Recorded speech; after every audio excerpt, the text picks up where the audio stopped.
มาทบกันดังมาหน้ากันแทงกันเนาะข้าวเหนียวปั้นได้มีข้าวเหนียวนะข้าวเหนียวปั้นได้กินผักลายนะวันหูหมูเนี่ยวินหูหมูเนี่ยเป็นเท่าไหร่กินข้าวจ้างวันนี้ก็วันหัววินหัว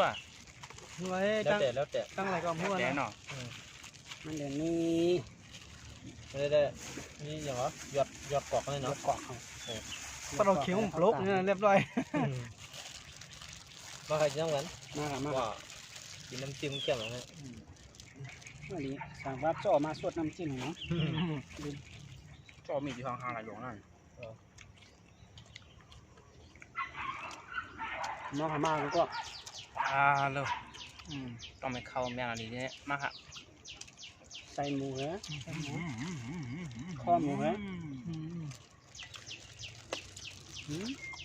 เอาให้มาคำเอาหน่อยใครมียุ่งอินอ่ะ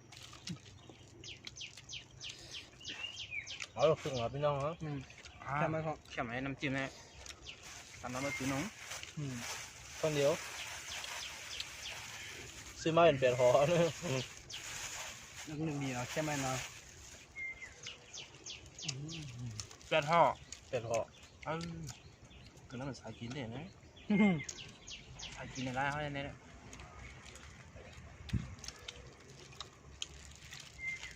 มาครับพี่น้องมาแต่พอได้โก้ไข่ป้อรู้แน่นอนใส่แย่ยาวเลย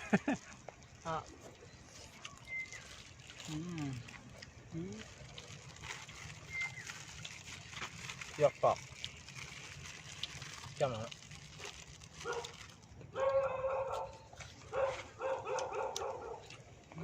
มันส้มเนาะตอนนั้นให้กี่อินเนาะต่อเขาเนาะบัดวันหนุ่มนี้เนาะ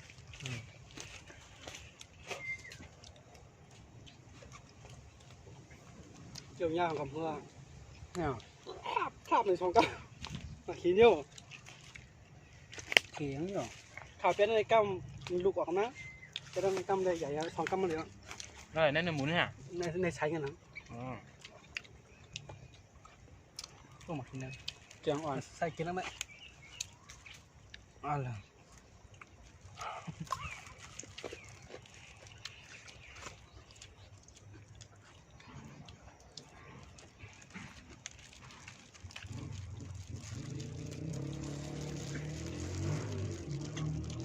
ทำได้เนาะ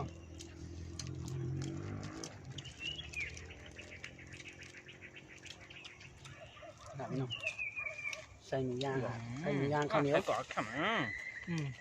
เอาลงน้ำจิ้มมันคืออะไรน้ำจิ้มหมูข้าวมาครับกินไข่กันกูปัดค่ะนะเจ้าหนึ่งบอกเนาะเจ้าหนึ่งบอก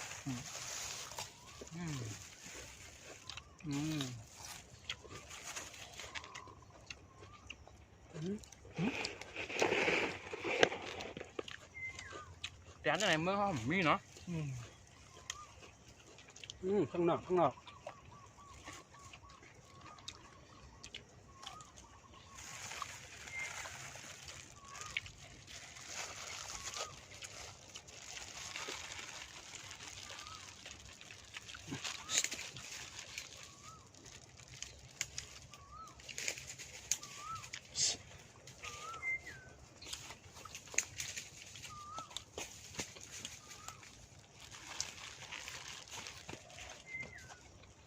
คนเยอะจ๊อกเจอใช่ปะข้าวเหนียวเนาะของก็ใช้เมียน้อง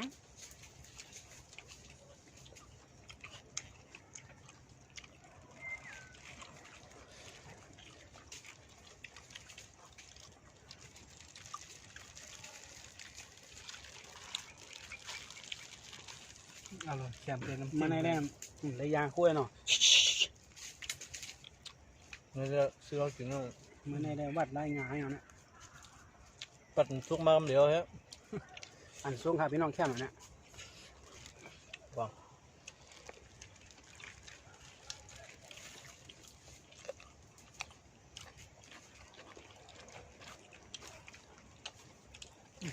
ต้องหลอกฮะอากาศนั่นเรากินน่ะอากาศโยนน่ะ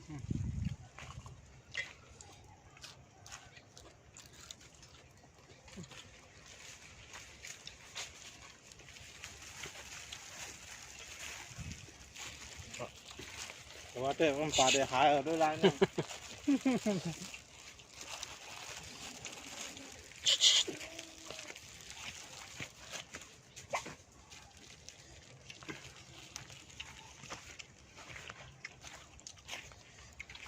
มาหามาพี่น้อง อ่ามาเดียว ของ เนาะ แคมครับ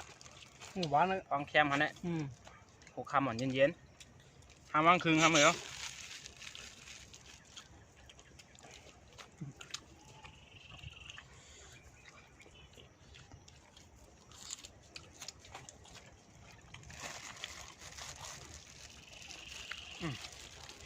หวานพักกับเขาเรียกเขาอินเนาะ อืม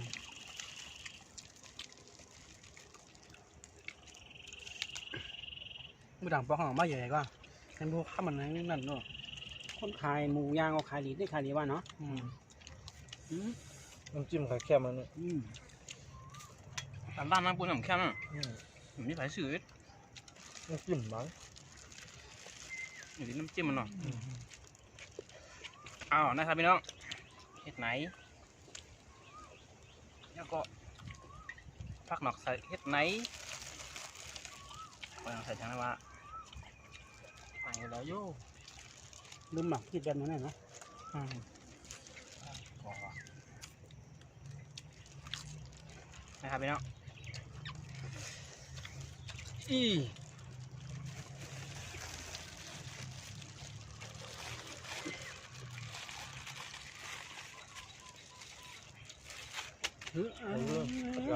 ติดกล้ามจุกกันนะพี่น้องพี่น้องสัมพันธ์กันเนาะท้ายขัน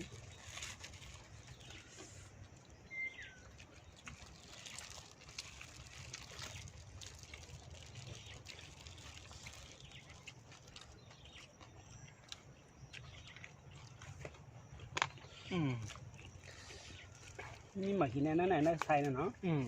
ทางงานกำลังเรื่องของกำลังจังพี่น้องมันหินเนี่ยมันไทยกันยาก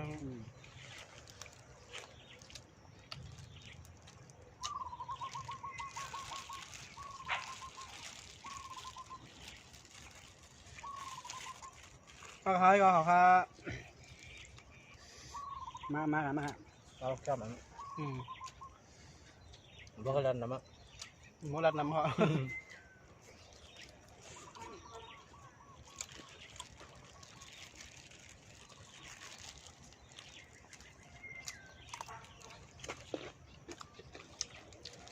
7 วัน 1บอกค่ะยากกันกูปาค่ะนะ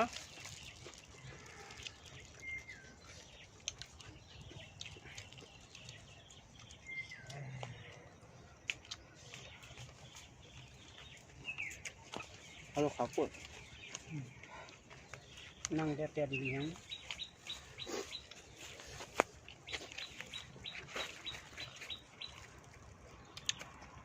ไอ้หินเนี่ยป่วยใหญ่น้องครับน้อง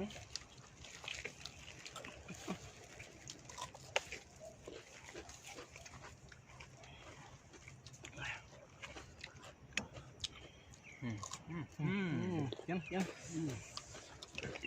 คมพี่น้อง ลดความมันเพิ่มความอ้วนเขาคนไทยเขาอย่างนั้นเลยแล้วก็แต่เลยว่าอย่างมั่ว โดนจับ ใส่ซุปเหมือนยางกล้วยเนาะมันยางกล้วยข้างบนมันเหนียวให้นิดหน่อย ก็มันจะชุ่มปลาเขาเนาะ ยุ่งมากนะพี่เขาวัดบ้างเดี๋ยวแล้วขึ้น